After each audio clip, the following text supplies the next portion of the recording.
Hello friends, જય અંબે, જય માતાજી। આજે આપણે બનાવીશું ગુજરાતી સ્પેશિયલ દાળ ઢોકળી, પણ તુવેરની દાળની।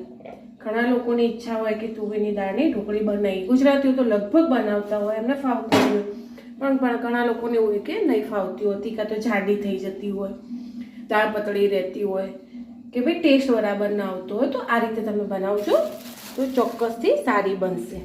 પણ એમાં એક વસ્તુ એવી છે કે તુવેરની દાળ ઢોકળીમાં તુવેરની દાળ ઓછી લેવાની।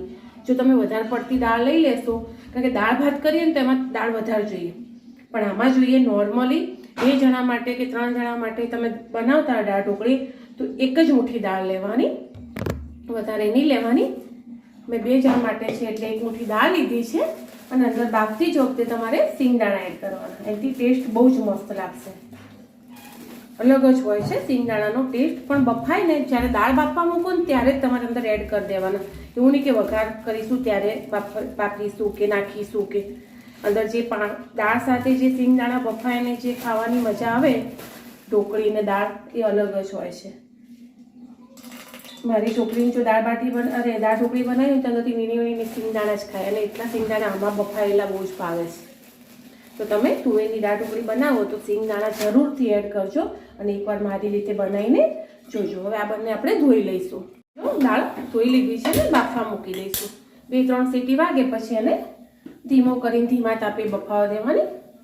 કદાચ થોડી ઊભી રહેશે તો વાંધો નહીં આવે, કારણ કે આપણે ઢોકળી મૂકીશું એટલે ભેગી બફાઈ જશે। કોઈ રસોઈમાં કોઈ બીની યાદ જોડાયેલી હોય, કોઈને આ ભાવતું હોય દાળમાં શાકને, કોઈને આ ભાવતું હોય, કોઈને આ રીતની દાળ ભાવતી હોય, એટલે એક મુમેન્ટ જ આપણા જોડે રહે કે ભાઈ માણસ કંઈ અલગ રહેવા જાય, કે દૂર ભણવા જાય, કે આપણાથી દૂર હોય તો આપણે કોઈ બી વસ્તુ બનાવતા હોય એટલે અમે એને યાદ કરીએ કે આને આ ભાવતું હતું, આને આ ભાવતું હતું। અને અમુક આપણી કેવી માં હોય કે દાદી હોય કે ભાભી હોય કે બધા જ કંઈક ને કંઈક વસ્તુ બનાવતા હોય એટલે કહેતા હોય કે મારા છોકરા ના ભાવે, મને આ ભાવે, એ બધાની યાદો એકબીજાથી જોડાયેલી હોય છે। ચલો આપણે એને યાદ કરતાં આપણે લોટ બાંધી લઈશું। એમાં મેં ખાલી મીઠું નાખી દીધું છે, એમાં ખાસ અજમો નાખી દેવાનો તમારે, અને બધા મસાલા લઈ લેવાના, હળદર, મીઠું, મરચું, ધાણા જીરું, બધા મસાલા અંદર એડ કરવાના, બરાબર। અને મોયણ નાખવાનું, મીઠું તો આપણે નાખી દીધું છે, મરચું 2 જાતનું હું વાપરું છું, હળદર ઓછી છે એટલે મેં ડબ્બી જ નમાઈ દીધી છે, અને હિંગ ખાતા હોય તો હિંગ નાખવાની। અને હું જે હિંગ ખાઉં એ ખલાસ થઈ ગઈ છે, મારે લાવવાની આળસમાં રહી જ જાય છે। કૃષ્ણા છાપ હિંગ આવે છે આખી, અહીંયા ડબ્બીવાળી લાવીએ ને તો લગભગ ઓછી અંદર સ્મેલ ને બધું મિક્સ આવતું હોય, એટલે હું એ જ લઈને વાપરું છું। હવે આપણે આ લોટ બાંધી લઈશું। અંદર મેં મોયણ નાખ્યું છે, અજમો નાખ્યો છે, બધા મસાલા નાખ્યા છે, અને લોટ લીધો છે મેં ઘઉંનો, એટલે આ રીતે મોયણ તમારે ઓછું વધતું નાખવું, કાં તો પછી એવું જ નાખવાનું કે તમારે આપણે એકદમ ઓછું બી નહીં એકદમ વધારે બી નહીં, તો એની ઢોકળી થઈને મસ્ત ટેસ્ટી લાગશે। તમે ઓછું નાખશો તો તમને આમ રોટલીનો લોટ કાપીને મૂકી દીધો એવું લાગશે, અને બહુ નાખશો તો એનો ઓવર ટેસ્ટ આવશે। એટલે મીડિયમ નાખવાનું, એ તો લગભગ બધાને ખબર જ હોય કે મીડિયમને શું કેવું, કાં તો પછી નોર્મલ આપણે પૂરી માટે લોટ બાંધીએ છીએ અને મુઠ્ઠી વળાય એનાથી થોડું ઓછું લેવાનું। જો વાતો કરતાં મારો લોટ બંધાઈ ગયો છે ઢોકળીનો। હવે દાળ ચડે એટલે આપણે બધા મસાલા કરી અને ઢોકળી બફાવા મૂકી દઈશું। અને જો કોઈને એવું લાગતું હોય કે ભાઈ ઢોકળી જોડે ભાખરી ખાવી છે, તો તમે વધારે લોટ બાંધીને બી જોડે 4-5 કે જે રીતે તમારા ઘરમાં ઉપયોગ થતો હોય એ રીતે જોડે ભાખરી તીખી બનાવો ને, આ જ લોટની બનાવવાની, એમાં ઢોકળીનો પીસ લઈને ખાવાની બી બહુ જ મજા આવે। એકલી ઢોકળી કરતા મને તો જો કે ભાખરી જોડે જ ભાવે। આ છે આપણો ઢોકળીનો લોટ બંધાઈને તૈયાર। અને આ તમને ટ્રીક બતાવું કે જો દાળ બફાય છે અને ઉતાવળે તમારે દાળ ઢોકળી ફટાફટ કરવી છે, તો તમારે એક બાઉલમાં બાજુમાં પાણી રેડવાનું હોય છે, એ 2 ગ્લાસ, 2.5 ગ્લાસ, 3 ગ્લાસ, જે રીતે તમારે દાળ ઢોકળી મારે 2 જણની દાળ ઢોકળી તો મેં 2 ગ્લાસ પાણી મૂકી દીધું છે, એમાં ઉકળવા દેવાનું। એટલે જે દાળ ઢોકળી તમે કુકર ખોલો, તુવેરની દાળ બફાઈ ગઈ, એમાં ફટાફટ ચેરણી હલાવી અને ગરમ પાણી રેડી દેશો ને એટલે તરત દાળનો ઉભરો આવી જશે, તો તમારે 5-10 મિનિટ બચી જશે। તો ફટાફટ ઢોકળી કાપીને નાખી દેશો। અને વધારે ઇમરજન્સી હોય તો પાણી ઉકળી ગયું હોય તો મસાલા આમાં સાદા કરી લેવાના, અને ઢોકળી વળીને કાપીને એમાં બોઇલ થવા દેવાની। પછી દાળ બફાઈ જાય એટલે સીધી તમારે એમાં એડ કરી અને બીજા બધા મસાલા કરી અને પકી દેવાનું, અને મસ્ત એક ટેસ્ટી દાળ ઢોકળી બનાવવા તમને એક ટ્રીક આપીશ લાસ્ટમાં. કદાચ કોઈ મસાલો ઓછો રહી જાય કે તમારી દાળ ઢોકળી કોઈને તમને ભાવતી હોય ફેવરેટ, તમે બનાવતા બી બહુ મસ્ત હોય, પણ કંઈક ખૂટે કેમ આવું થાય, તો ટેસ્ટી ચટપટી આંગળીઓ ચાટી જાય એવી દાળ ઢોકળી બનશે. એ લાસ્ટમાં હું તમને કહીશ કે વસ્તુ શું છે એ તમારે એડ કરવાની વઘારમાં. બહુ ટેસ્ટી લાગે, તમને પોતે બી નહીં ખાતા હોય પણ તમે બી ખાવા લાગશો એવી દાળ ઢોકળી બને છે. તો એ આપણે બનાવીશું વઘાર વખતે. લાસ્ટમાં હું તમને કહીશ કે હું એમાં શું એડ કરું છું. તો મેં પાણી બાજુમાં ઉકળવા મૂકી દીધું છે, એમાં હું બેસિક મસાલા એડ કરી દઈશ અને ઢોકળી બાફીને ફટાફટ એમાં ઉકળવા દઈશ. એટલે મારી દાળ બફાઈ જાય એટલી કરે મારી બાજુમાં પાણી બી ગરમ થઈ જશે, એટલે મારું બે કામ થઈ જાય, સમય બી ઓછો બગડે અને ઢોકળી બી ફટાફટ થઈ જાય. તો આ છે આપણી રીત. એમાં આપણે ગોળ નાખી દઈએ. બરાબર. દાળ ઢોકળી બનાવવી બહુ કોઈ મોટી વાત નથી. તુવેરની દાળ બાફી લેવાની, ભાખરીનો લોટ જેવો બાંધતા એવો ભાખરીનો લોટ બાંધવાનો. ખાલી એમાં હળદર મીઠું જે એડ મસાલા કરતા હોય આપણે શાકમાં એ મસાલા એડ કરવાના. જો આ પાણી ઉકળી ગયું ને, હું સાઈડમાં ઢોકળી બફાવા દઈશ. પછી જ્યારે કુકરની વરાળ નીકળશે એટલે હું દાળ ભેગી ઢોકળીને એડ કરી લઈશ. એટલે ફટાફટ બની જાય, વાર બી ના લાગે, રાહ બી તમારે ના દેખવી પડે અને ફટાફટ તમારું કામ ચાલુ થઈ જાય. અને આપણે લાસ્ટમાં જોઈશું એનો મસાલો, કે હું દાળ ઢોકળીમાં શું મસાલો એડ કરું છું તો આટલી ટેસ્ટી બને. આ રીતે હું ફટાફટ પાણીમાં છે ઢોકળી નાખી દઈશ. એટલી ઘડા મારું કુકર ઠંડુ થશે પછી દાળ ભાગી અને આ બધું દાળમાં એડ કરી લઈશ. બધી ઢોકળી મેં ફટાફટ અંદર એડ કરી લીધી છે. બાજુમાં મારી ઢોકળી બી ચડે છે અને દાળ બી તૈયાર છે. હવે હું દાળ કુકર ખોલીને ભાગી લઈશ અને એમાં કોથમીર મરચાં ટામેટું બધું નાખી અને 2 સીટી વગાડી લઈશ ઢોકળી ચડવા માટે.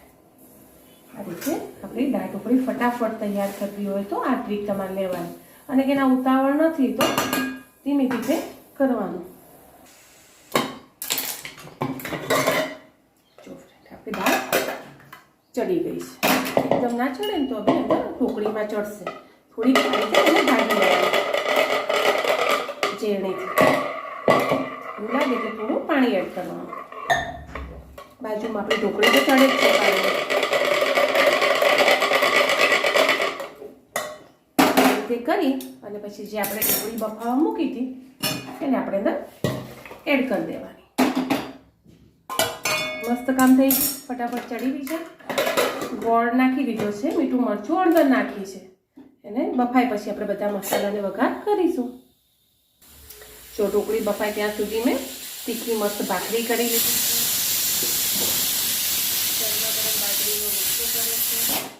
ચલો ફ્રેન્ડ, ખાવા હવે આપણે કરી દઈશું ઢોકળીનો વઘાર.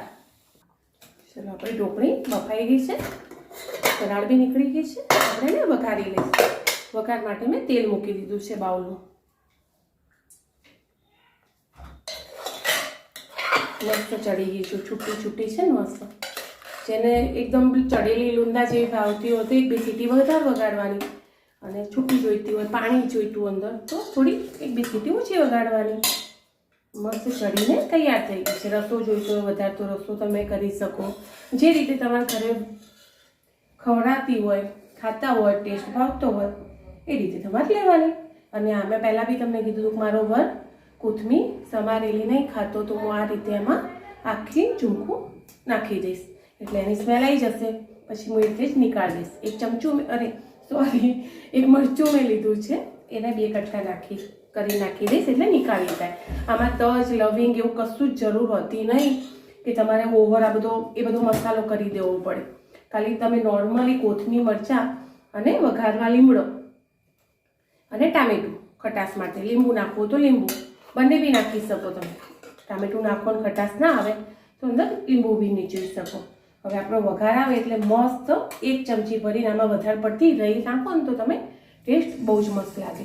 અને રહી તતડે બરાબર સરસ, એમ લાગે કે તતડી ગઈ.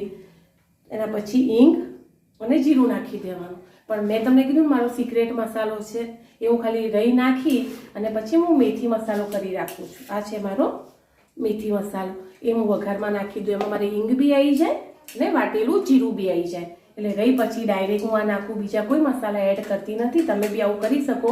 આચાર મસાલો તમે કહો બજારમાં તો બી મળી જાય, ક્યારે મેથી મસાલો કરવો હોય તો મેથી શેકી ઘીમાં ફ્રાય કરી અને બધા મસાલા કરીને તમે નાખી શકો છો, કરી શકો છો.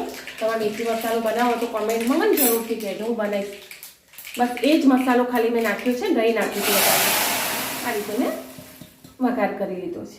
આ છે આપણી દાળ ઢોકળી તૈયાર. અને વઘારમાં લીમડાના પત્તા નાખવાના. સોરી ફ્રેન્ડ, હું ભૂલી ગઈ છું, તો હું અંદર એમને એમ જ એડ કરી દઈશ.